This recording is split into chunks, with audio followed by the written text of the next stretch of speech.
Bonjour, dans cet épisode, je vais vous expliquer comment faire quand on se sent trop vieux au travail quand on a 45 ans. Je suis Gaël Châtelain-Berry, bienvenue sur mon podcast Happy Work, le podcast francophone audio le plus écouté sur le bien-être au travail et le management bienveillant. Alors, personnellement, j'ai un tout petit peu plus que 45 ans. Oui, j'en ai 55. Et ça a été un choc il y a une dizaine d'années. J'étais en entreprise à l'époque et on m'a dit « Gaël, ça y est, tu es un senior ». Et oui, passé 45 ans, on bascule dans un autre monde, le monde des seniors. Et ça m'a fait un choc car à 45 ans, très honnêtement, je me sentais plutôt très jeune, je ne me sentais pas périmé. Mais inconsciemment, cela a eu un impact. Eh bien, c'est tout l'objet de cet épisode, d'expliquer pourquoi cet impact n'a pas de sens et pourquoi avoir plus de 45 ans, ça peut être une grande force. Alors, le problème, c'est ce que l'on appelle l'agisme. Et oui, être jeune, c'est un atout, être vieux, c'est un fardeau. Et ça, on le doit aux réseaux sociaux, aux médias, aux entreprises également, qui peuvent avoir tendance, de temps en temps, à se dire « Passé 50 ans, t'es trop cher, t'es moins performant, t'es moins créatif, on va te remplacer par un jeune ». Ça, malheureusement, on ne l'entend que peu dire, mais c'est la réalité. Quand on passe 45 ans, généralement, notre salaire est beaucoup plus élevé qu'en début de carrière. C'est normal, c'est le principe qui existe dans nos sociétés. L'expérience fait que l'on gagne de plus en plus. Et donc, on va avoir tendance à dévaloriser les gens qui ont plus d'expérience en essayant de faire croire qu'ils sont ou elles sont moins performants ou performantes. Et dans les entreprises, cela passe par quoi ? Eh bien, par le remplacement de personnes de plus de 45 ans par des personnes de 30 ans ou de 25 ans. Cela a passé par le fait de ne pas valoriser l'expérience en ne mettant pas en place du mentorat, par exemple. Cela peut passer également par des déclarations de responsables politiques. Je me rappelle d'un ancien patron du MEDEF, oui, les représentants des patrons, qui disaient « Mais il serait totalement ridicule que quelqu'un de plus de 50 ans soit comptable dans une start-up où il n'y a que des gamins de 25 ou 30 ans. » Quand j'ai entendu ça, je dois bien vous avouer que je suis tombé de ma chaise. Ce qui est important, c'est la compétence, ce n'est pas l'âge. Et pour autant, l'agisme fait qu'il y a une forme de culpabilisation de prendre de l'âge en disant « Oh là là, bientôt la tombe ». D'un point de vue professionnel, bien entendu. Et pour les gens de plus de 45 ans, il y a un effet psychologique, bien entendu. À force d'entendre que l'on est vieux et bientôt obsolète, on va finir par s'auto-convaincre que c'est le cas. Et il y a le piège de l'autocensure. À force de l'entendre, on va se dire « Bah, c'est comme ça, pourquoi est-ce que je m'intéresserais à l'intelligence artificielle ? C'est pour les jeunes, ça !»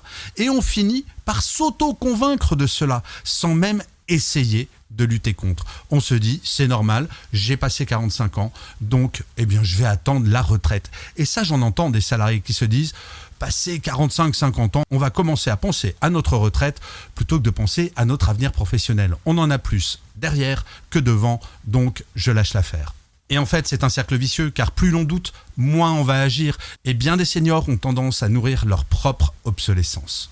Et bien entendu, tout cela va avoir un énorme impact sur la confiance en soi, sur le sentiment que l'on peut encore progresser, que l'on peut encore apprendre des choses. C'est un cercle vicieux qui va faire que petit à petit, effectivement, on devient obsolète.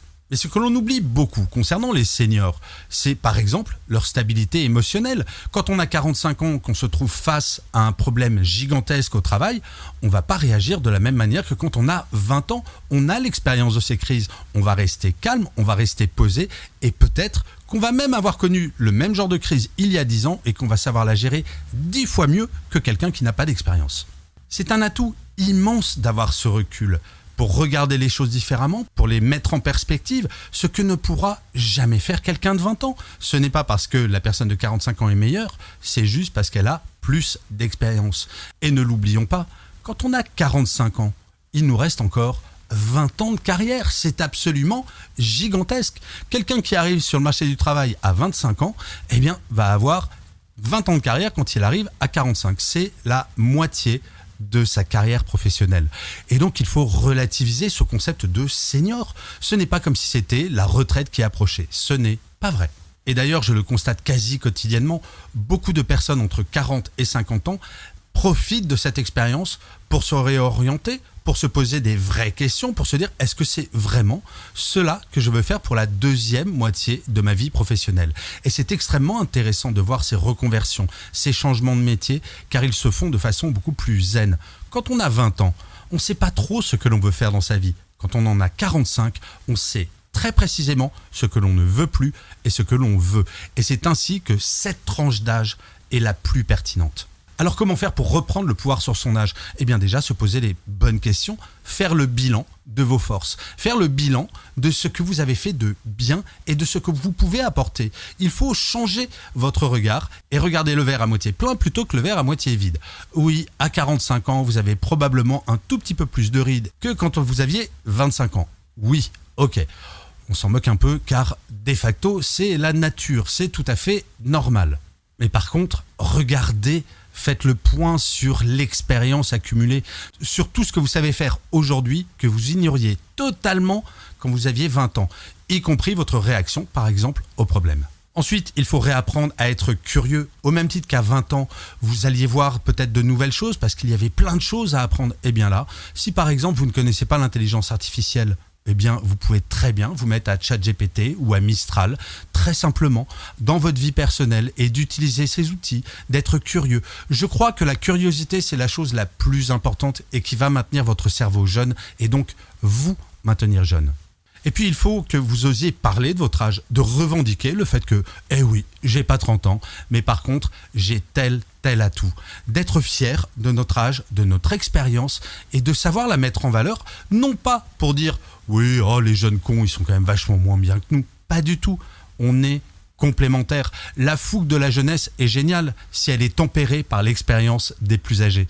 Et c'est cette association qui fait que le mouvement de l'entreprise est très puissant et très fort.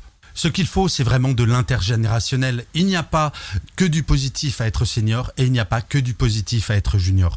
Par contre, quand on associe les deux, oui, j'en suis profondément convaincu, c'est là où tout devient formidable.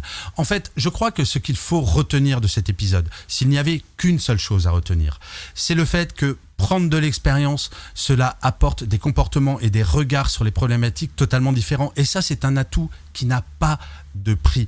Il est temps, un moment, de prendre conscience que s'il n'y a plus de seniors, eh bien, on perd toute l'histoire de l'entreprise, on perd la sérénité en cas de crise. Et que la solution, c'est d'associer toutes ces expériences, qu'elles soient jeunes ou plus âgées, afin de pouvoir devenir créatifs et de continuer à avancer. Et vous, alors, où vous situez-vous ? Chez les jeunes, chez les seniors, comment le vivez-vous ? J'adorerais que vous me mettiez en commentaire, je lis tous les commentaires, je réponds à tous, j'adore ça. Et en plus, très souvent, cela me donne des idées pour de nouveaux épisodes de Happy Work, donc pas d'hésitation, à vos claviers. Je vous remercie 1000 fois d'avoir écouté cet épisode de Happy Work ou de l'avoir regardé.